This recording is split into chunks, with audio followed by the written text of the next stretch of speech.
what does a CFO actually do? And I mean, just say you got a bookkeeper, you got your tax guy. So the real question is, do you really need a CFO after that? And I love this question because most business owners think that a CFO is a luxury for something big or a big company, like a corporation. But what they really don't realize is that your CFO is that one person responsible for holding the financial line while helping you scale your business. But you gotta know what a bookkeeper, what a controller is, and what a CFO is. So think of it like this. Your bookkeeper logs what already happened, things that happened in the past. And your controller organizes all that financial mess and then prepares these reports, P&Ls, balance sheets.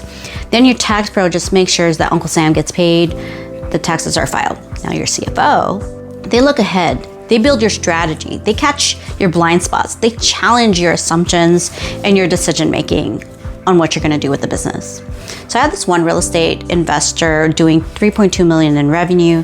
They had a great CPA, a solid bookkeeper, but they were constantly low on cash. Nobody was watching the timing of receivables, the rents, and the vendor payments and the deposits. But once we stepped in, we cleaned up their cash flow timing, and then we layered in forecasting. That alone gave them $270,000 in liquidity just for them to play with for the next 90 days. So a real CFO leads in 5 areas. One of them is planning. We're not just guessing what the revenue is gonna be for next month. We're building out 1 year, 3 year, 5 year forecasts based on data, trends, and risk analysis. So I had one of my coaching clients wanted to expand into a different city, but they didn't run the numbers on acquisition cost or talent availability or just market saturation. We walked them through the planning process, and then we ended up choosing a different location that gave them a 40% higher ROI. Now, the second part a CFO looks at, or the second pillar, is operations. Now, a CFO isn't in the weed of the operations, but they make sure that the weeds aren't growing all crazy, right? We hold the department heads accountable to the budget and the strategic goals and making sure that everything is in line. So I reviewed one client's payroll report, and it turns out 2 team members were racking up unauthorized overtime on a weekly basis. Nobody caught it, but after implementing basic CFO-driven payroll oversight, we ended up saving the company $86,000 that year. The third item is financial information. Reports are critical, but they're powerful if they're accurate and timely. Now, CFO ensures that the P&L, balance sheet, cash flow statements, and KPIs are solid. I once worked with this hospice care company where the board had been making decisions based on outdated reports. Once we took over the financial oversight, we built out a rolling 12-month dashboard that finally gave the board real decision-making power. Now, the fourth pillar is risk management. We're constantly asking, what could go wrong? Are we even covered? Is this compliant? We had this one client had an independent contractor on payroll, misclassified for 3 years, and I flagged it, fixed it before the IRS and before the labor board even got involved. That alone saved them about $50,000 in fines. Now, the last pillar is financing. From managing debt to raising capital, the CFO is the money bridge to understand everything that's going on. So I had a client that needed $300,000 to scale. He was about to take predatory funding, but I connected him with a safer lender and that helped him with the financials, and they were able to secure it within 3 weeks without having him needing to give up any kind of equity from his business. Here's the part that most people miss. Those 5 pillars don't work without a business plan. Your CFO isn't a miracle. We need a target. We need a vision, because our job is to hold that plan accountable so everything can function. I had a client doing amazing work, totally passionate about their industry, driven about their business plan, was all in their head. And after I forced the team to put in writing and align it with the numbers, suddenly the strategy clicked.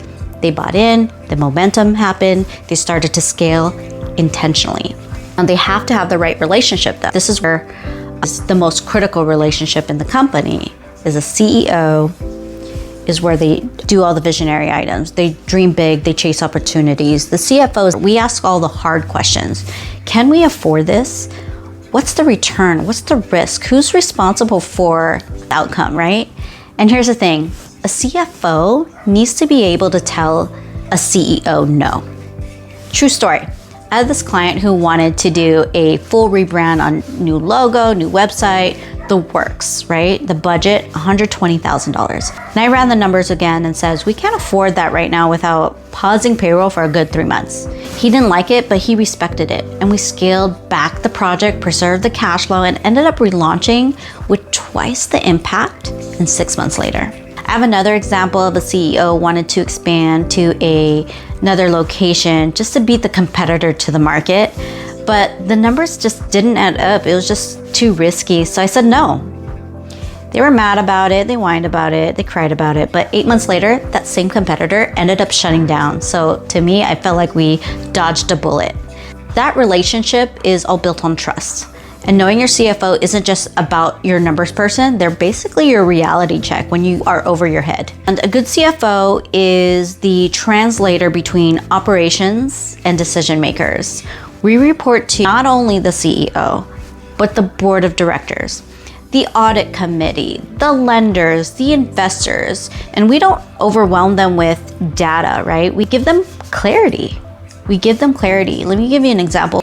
We just did a board the previous quarter, and we had only 10 minutes to explain a $900,000 operational shortfall.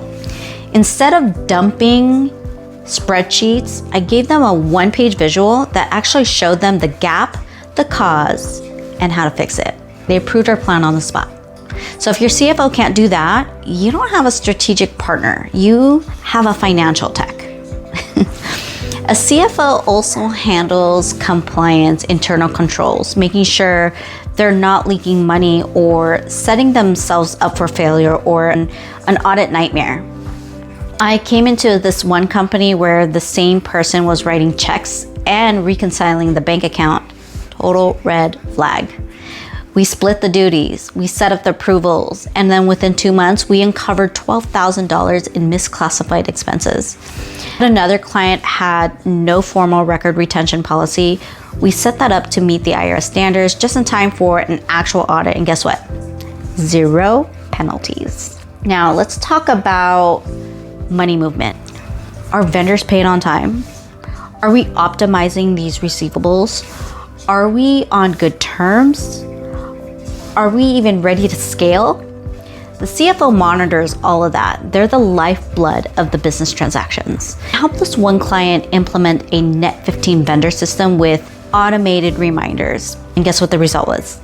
90% reduction in late fees. And then we ended up negotiating better rates.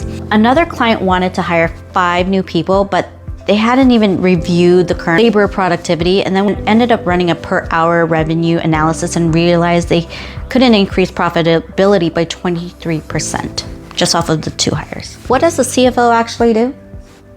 We plan, we protect, we lead, and we look at your business and say, here's what's coming, and here's how to survive it. You don't need $1 million business to need a CFO. You need a CFO if you're planning to scale without all the crazy mess. You're tired of a surprise bill, even a tax bill, or you wanted to stop guessing what's working and what's not working, or you just care about building your legacy and not just the hustle.